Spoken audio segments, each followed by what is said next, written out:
नमस्कार, बेधड़क खबर देख रहे हैं आप। मैं हूं उत्कर्ष। आज बात करूंगा कुछ उन सांसदों के ऊपर जिनके ऊपर मुकदमे दर्ज हो चुके हैं और उनके संसद के रास्ते में अवरोध का काम कर रहे हैं उनके मुकदमे। मेरे साथ हैं शशांक और ये आगे की जो जानकारी है और आगे की जो खबर है मैं जानना चाहूँगा शशांक से। उत्कर्ष, जो खबर ट्रेंड कर रही है वो खबर है कि उत्तर प्रदेश के 11 सांसद जो 24 के चुनाव में जीत के गए हैं, लोकसभा गए हैं, जिन्हें जनता ने अपना प्रतिनिधित्व करने के लिए लोकसभा में के चुनाव में चुन के संसद भेजा है। उनमें से 11 सांसद 80 में से 11 सांसद ऐसे हैं जिनके ऊपर आपराधिक मुकदमे हैं, जिसमें कुछ सांसदों को पहले सजा हो चुकी है, फिर वो हाई कोर्ट या सुप्रीम कोर्ट जाके राहत लेकर आए हैं, रिलीफ लेकर आए हैं। चूँकि एक नियम है, उसके तहत अगर किसी भी सांसद को 2 साल से अधिक की सज़ा होती है तो उसकी संसद की सदस्यता चली जाएगी। तो ये उनके राह का रोड़ा बन रहा है। और उसमें सबसे बड़ा जो नाम इस समय है वो अफजाल अंसारी का है। मुख्तार अंसारी के भाई, जो अभी मार्च में एक घटना घटी थी जो पूरे उत्तर प्रदेश और देश में चर्चा का विषय बनी रही कि मुख्तार अंसारी की मौत, जिसको लेकर उनके परिजन ये आरोप लगाते रहे कि उनकी हत्या कराई गई है और उनका हार्ट अटैक से मौत हुआ, ये सरकार की तरफ से कहा गया है। तो उनका है, वो 24 का चुनाव लोकसभा का जीते हैं और गाजीपुर से जीते हैं।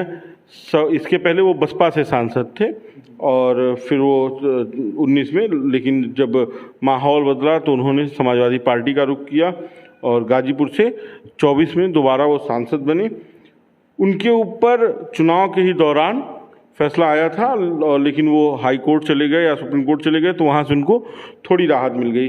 दूसरा नाम सबसे चौंकाने वाला है, वो नाम है दलित समाज के सबसे बड़े चेहरे के तौर पे उभरे दलित नेता चंद्रशेखर आज़ाद का। चंद्रशेखर आज़ाद रावण नगीना से सांसद हैं, पहली बार सांसद चुने गए हैं। आज़ाद समाज पार्टी करके उन्होंने एक पार्टी बनाई है। कहा जाता है कि दलितों के लिए मायावती का वो मूवमेंट ख़त्म हो गया जो काशीराम का था, तो मायावती के बाद चंद्रशेखर आज़ाद दलित वोट बैंक पे अपनी एक पकड़ बना रहे हैं, मजबूती से पकड़ बना रहे हैं। और इस बार का चुनाव, पहले तो इंडिया अलायंस के साथ थे, जब जयंत चौधरी यानी आरएलडी सुप्रीमो सपा के साथ थे, तो उस समय उनको की भी चर्चा चल रही थी, लेकिन एन मौके पे न आरएलडी के साथ वो गए, आरएलडी भी भारतीय जनता पार्टी के साथ चली गई, आरएलडी भी इंडिया अलायंस के साथ नहीं रही।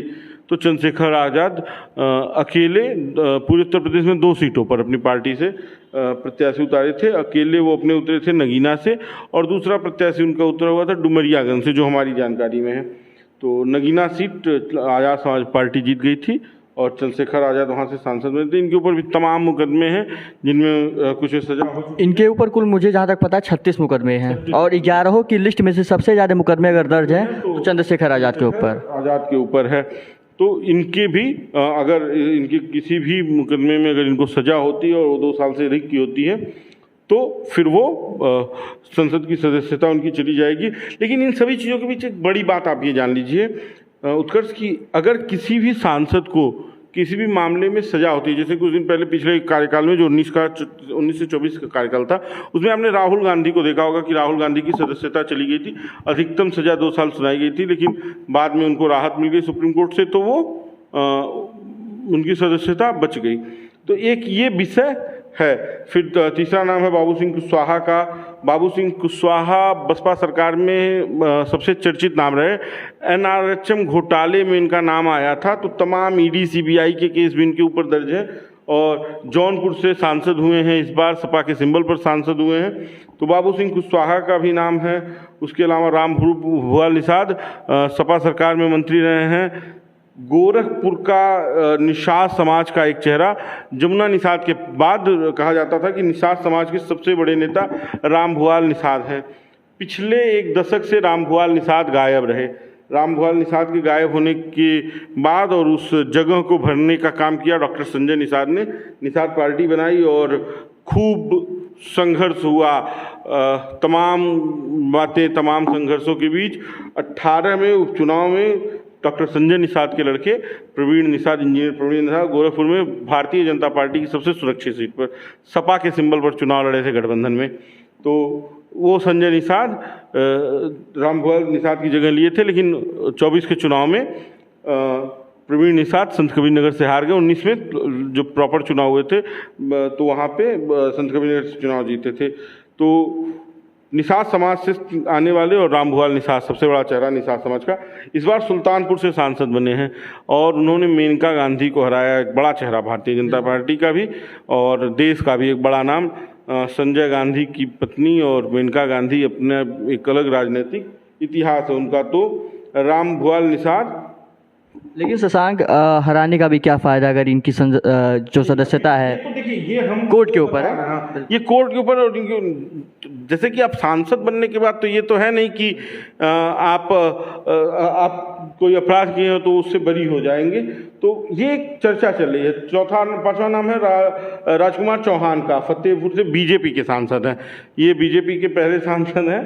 तो इनके ऊपर भी आपराधिक मुकदमे हैं और इनकी भी सदस्यता अटकी हुई है। वीरेंद्र सिंह चंदौली से सपा के सांसद, चंदौली में इन्होंने केंद्रीय मंत्री को हराया है, महेंद्र नाथ पांडे को हराया है। इनके ऊपर भी तमाम मुकदमे दर्ज हैं। तो इनकी भी सदस्यता खतरे में है और तमाम पे तो मतलब इनके किसी मुकदमे पे कोर्ट ने फैसला सुरक्षित रख लिया है। इमरान मसूद सबसे चर्चित चेहरे कांग्रेस के सिंबल पर चुनाव जीते हैं सहारनपुर से।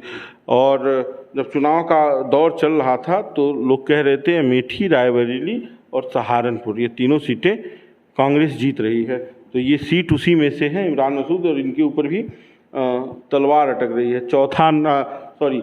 आठवां नाम है धर्मेंद्र यादव, अखिलेश यादव के भाई, चचेरे भाई हैं। आजमगढ़ से सांसद हैं, इसके पहले बदायूं से थे सांसद और निरहुआ को हराया है और 22 में निरहुआ से हारे थे। तो 22 में हारे थे, बदला ले लिया उन्होंने, बदला ले लिया। लेकिन इनकी भी सदस्यता कोर्ट के भरोसे है। जो कहते नहीं भगवान भरोसे, तो जज साहब के भरोसे है। अगर जज साहब किसी अपराध में इनको सज़ा सुनाते हैं और वो कम से कम सज़ा अगर वो 2 साल की है तो 2 साल की अगर उनको सज़ा मिलती है तो फिर उनकी सदस्यता चली जाएगी। दूसरा 9वां नाम अनूप प्रधान का है। अनूप प्रधान हाथरस से सांसद हैं, वो भी भारतीय जनता पार्टी के सिंबल पर सांसद बने हैं और उनकी भी सदस्यता खतरे में है क्योंकि उनके ऊपर भी दोष सिद्ध कर दिया गया है, बस फैसला सुनाना बाकी रह गया है। उसके बाद से चंदन चौहान बिजनौर से आरएलडी के सिंबल पर चुनाव लड़ गए। आरएलडी इस वक्त एनडीए इंडिया नहीं, पहले इंडिया अलायंस में थी, अब एनडीए अलायंस में है। और चंदन चौहान बिजनौर से चुनाव लड़े हैं, सांसद बने हैं, आरएलडी के सिंबल पर है और इनकी भी सदस्यता खतरे में है। राजकुमार सांगवान बागपत से सांसद है, आरएलडी के सांसद है। आरएलडी के इस बार 2 सांसद हैं, 2 ही सीट मिली थी और जिस तरह से चिराग पासवान ने बिहार में सारे सीटें जीत ली थी, उसी तरह से उत्तर प्रदेश में 2 सीटें जो 100% का स्ट्राइक रेट रहा है उनका। स्ट्राइक रेट चिराग पासवान का और जयंत चौधरी का रहा है। ये अलग बात है कि वो 100% पे लड़े ही नहीं थे। जो उत्तर प्रदेश या बिहार की सारी सीटों पे बात की जाए तो न 40 पे चिराग पासवान लड़े थे, न 80 पे जयंत चौधरी। तो ये एक है। बाकी का शशांक मैं आपको बता दूं, गाजीपुर की आपने बात की है, जब अंसारी जी की बात की है तो अफजाल अंसारी की, तो उसमें उनको गैंगस्टर एक्ट लगा हुआ है। ठीक है, अब मैं आपको एक एक करके सारे मतलब जितने भी सांसद हैं उनके ऊपर जो आरोप हैं वो एक बार बताते चलता हूं। तो गाजीपुर के सांसद के ऊपर गैंगस्टर एक्ट लगा है, इनको 4 साल सजा हो चुकी है और अगर इसके बाद उनको 2 साल की भी सजा होती है तो मैं आपको एक नियम बता देता हूँ।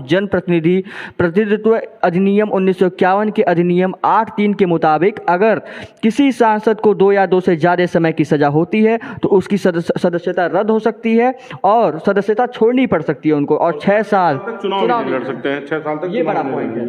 अच्छा, आजमगढ़ की बात कर लेते हैं। धर्मेंद्र यादव की सीट है, इनके ऊपर 4 केस पेंडिंग है। फिर तीसरी सीट नगीना की है जो कि चंद्रशेखर आजाद की है, इनके ऊपर मैंने जैसे पहले बताया सबसे ज़्यादा 36 मुकदमे दर्ज हैं। 11 में से सबसे ज़्यादा 36 केस इनके ऊपर है। और इनकी आजाद समाजवादी पार्टी है, आजाद समाज पार्टी है। इनको 4 मामलों में आरोपी मतलब तय कर दिया गया है और गंभीर मामले हैं ये जो भी मामले हैं। लेकिन अभी उससे फैसला आया नहीं है कि कितने दिन की सजा हुई है, ये फैसला आया नहीं है। इसलिए जब तक ये फैसले नहीं आएंगे तब तक ये माना जाए कि इनकी सदस्यता बरकरार है। अगर और उसके बाद से भी इनके पास ऑप्शन है, हाई कोर्ट, सुप्रीम कोर्ट जा सकते हैं। और चौथी सीट सुल्तानपुर की जो थी राम भुआल यादव, इनके राम भुआल यादव, इनके राम भुआल निषाद निषाद जी हैं। सुल्तानपुर, वही मेनका गांधी को इन्होंने। अच्छा, माफ़ कीजिएगा, राम भुवाल निषाद होंगे ये, और गैंगस्टर है, जानलेवा हमला है। गोरखपुर में पहले ये कौड़ी राम से विधायक रहे हैं, मंत्री रहे हैं पूर्व की सरकारों में। इनके ऊपर गैंगस्टर एक्ट लगा है गोरखपुर का लगा हुआ, हाँ, कई सारे मामले दर्ज हैं इनके ऊपर, तो इनका भी खतरा मैंने भी बताया। फिर ये जौनपुर से सांसद बाबू सिंह कुशवाहा, NRHM स्कैम जो हुआ था, सबसे चर्चित स्कैम बसपा सरकार का, आय से ज़्यादा अधिक संपत्ति वाले मामले में 25 से मुकदमे दर्ज हैं, 8 में आरोप तय हो चुका है। चंदौली से बीरेंद्र सिंह, 3 मुकदमा दर्ज है, 1 में आरोप तय है। इमरान मसूद सहारनपुर से सांसद हैं, इनके ऊपर भी 8 मुकदमे हैं और 2 पे आरोप तय हो गया है। हाँ, मनी लॉन्ड्रिंग का भी मुकदमा इनके ऊपर दर्ज है, मतलब एक वो है, FIR है। हाथरस से अनूप प्रधान, 1 केस दर्ज है। चंदन चौहान RLD बिजनौर, 3 मामलों में ये इनके ऊपर दर्ज किए गए हैं, 3 मामले। हाँ, और राजकुमार सांगवान बागपत से RLD से, इनके ऊपर भी 3 मामले दर्ज है और आरोप तय नहीं है इन लोगों पे। तो राजकुमार सांगवान का तो छोड़ दीजिए, लेकिन बाकी के जो और सांसद हैं उनकी थोड़ी सी सदस्यता फंसी पड़ी है।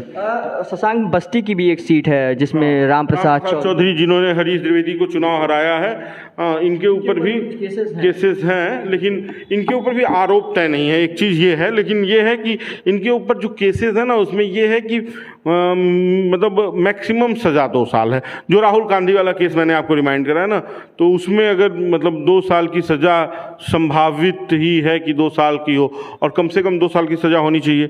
2 साल से 1 दिन भी कम सज़ा है तो आपकी सदस्यता नहीं जाएगी, सदस्यता बरकरार रहेगी। तो ये अपडेट है। आज का अपडेट यही था। इस वीडियो में बस इतना ही। अगर आप हमें फेसबुक पे देख रहे हैं तो आप हमें फॉलो करें, और अगर आप हमें यूट्यूब पे देख रहे हैं तो हमारे चैनल को सब्सक्राइब करें, और कमेंट बॉक्स में अपनी राय बताना ना भूलें। धन्यवाद।